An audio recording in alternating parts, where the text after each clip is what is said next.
এগুলো হচ্ছে চিংড়ি মাছের মাথার খুলি।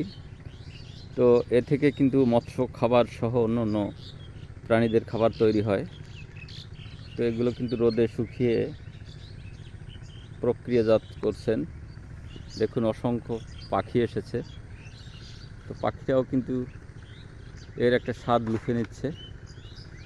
তো অসংখ্য মাথার যে খুলিগুলো চিংড়ির, গলদা চিংড়ি, এই গলদা চিংড়ির এই খুলিগুলো কিন্তু বাইরে চালান হয়, যা বললেন এখানকার লোকজন। তো এগুলো কিন্তু প্রক্রিয়াজাতের মাধ্যমে বিভিন্ন খাদ্য তৈরি হয়।